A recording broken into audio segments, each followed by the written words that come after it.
minutes. Mr Kerr. Yeah, how about that? A government that isn't distracted with grievance, manufacturing grievance all the day long. That would be quite a government, quite an improvement on what we've already got.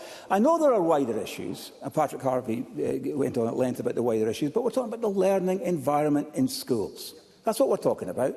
And I hadn't really come across that phrase, hypervigilance. I like that. It's a good description of exactly what we're trying to combat. I make no apology for standing up to argue in favour of order and discipline in our schools. Because order and discipline require consequences and they require sanctions. And without them, there's no respect. And with no respect, there's no learning environment. So these are not optional extras. These are the very foundations of what makes an education system work. And look at the research.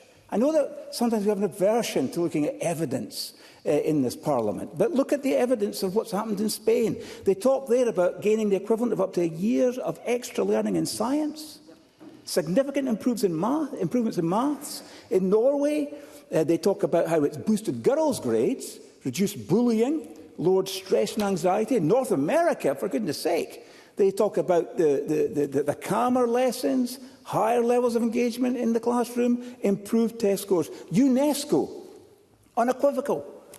Smartphones in school, they say, only when they clearly support learning. Only.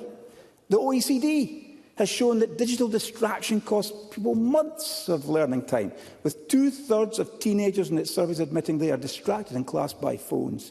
Sometimes their own, often their classmates. So the Scottish Government itself, its own behaviour in Scottish schools research report highlighted, and I quote, abusive use of mobile phones and digital technologies as one of the most serious disciplinary problems in our classrooms. And that same report revealed shocking rises in violence and disruption. Almost 90% of teachers in secondary schools say pupils were sometimes or frequently off task, and more than half reported serious verbal abuse. Physical violence against teachers has also risen alarmingly. So, look, the conclusion is obvious. Mobile phones undermine learning. They undermine discipline. They undermine the happiness of children and young people. And they undermine the authority of teachers. So, as a general rule, they should not be seen or used in classrooms, save for the rarest of circumstances, when they directly support learning. But, and this is the point, and I'm aghast, really, that the Cabinet Secretary cannot grasp this. Teachers and head teachers cannot do this alone. You may say that they have autonomy to do this, and that's true, but it's not an easy thing to do.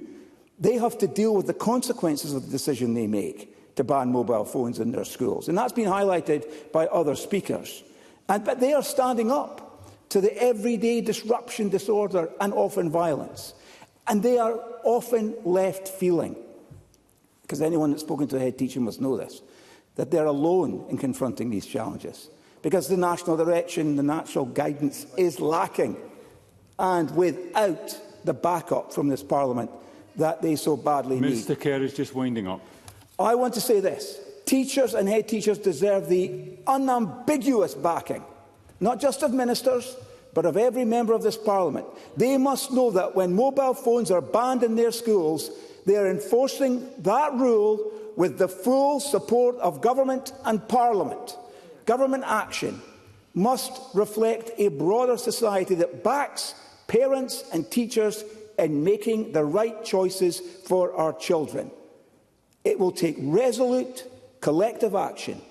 Parents, teachers, communities and this Parliament acting together to make a ban real and effective. Presiding Officer, the choice before us is simple. Order and discipline in our classrooms, or continued distraction, disruption and decline. And for the sake of Scotland's children, it is imperative that we choose